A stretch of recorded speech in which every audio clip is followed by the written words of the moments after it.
Some people say there's 20. Some people they say there's infinite. Yeah. Which would really blow my mind. How could there be infinite? Exactly. I mean, that's what I say. It would Yeah. blow my mind because it wouldn't make sense.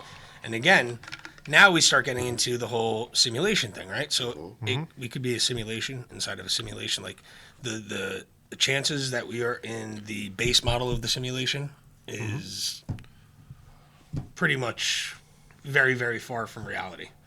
So now if we're talking about dimensions, now let's talk about the fact that it could be a simulation. So now each dimension could be another base model of a simulation.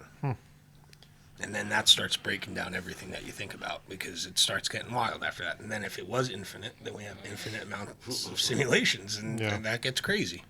So while we know there are interdimensional beings, which I've discussed with you guys before, we know that they exist in a higher dimension or a higher level of being.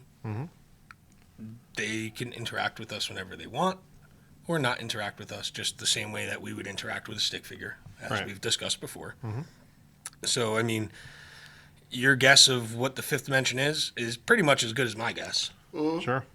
Although I've had the veil lifted up about certain things, it's still unperceived. Like, you can't grasp your mind around it because it doesn't make sense to us because we have been based in this world for so long and it's all we know.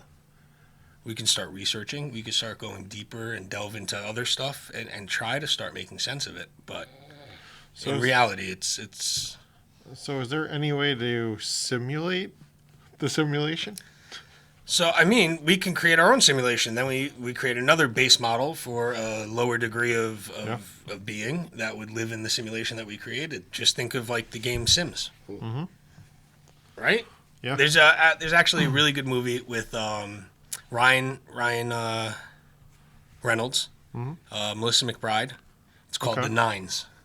The Nines, okay. It's a very, very interesting movie. It's like a B movie almost. Yeah.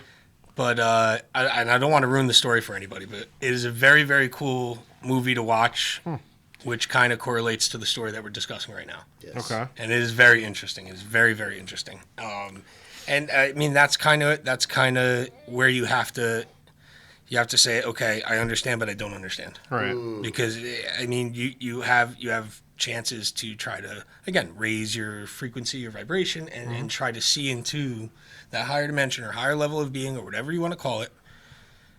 But there's only so much we can perceive. You know, there's not much more than depth and time that we can see. Sure. Or understand at least. Right. Yeah, you can't understand it. So. Answer me this, though. We can't see it, right? But can we experience it on any level? Can we feel it? Or is our tactile sense different from our proprioceptive sense, let's call it? It totally is.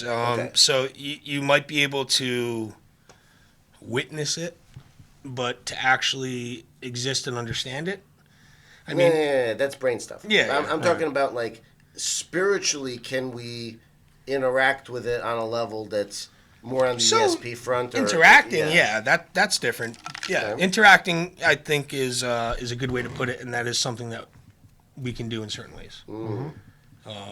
Again, understanding it and really grasping what that reality is totally on a different level. Wow. Yeah, it's just it's so hard to comprehend that our brains don't make sense of it. Well, That's why you need the added stuff to be able to perceive some of it.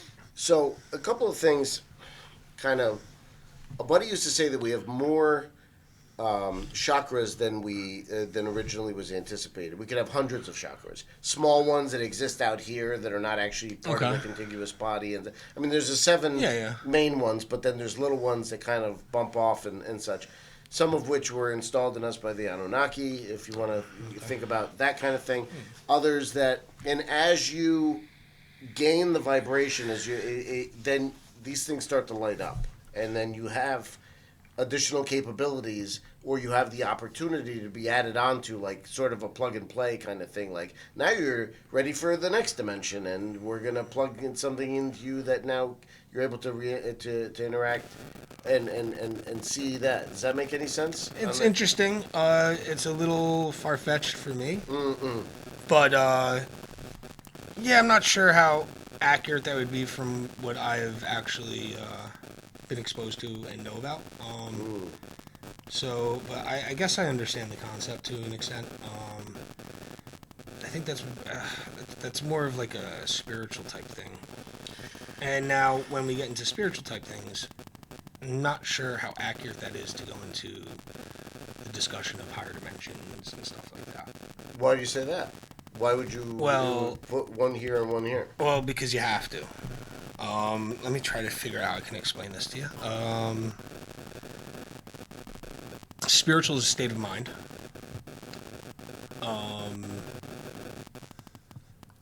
There is a reality that has a higher dimension. So, yes, you can put yourself into that state of mind, but existing on that plane is not a human thing that we can do. Does that make any sense? Yeah. Because our bodies are meant to work here. Well, exactly. In this plane Yeah. of existence. Yeah. But if matter is not created nor destroyed, right? That's also debatable, but Okay, maybe It's a law of thermodynamics. right. well, technically.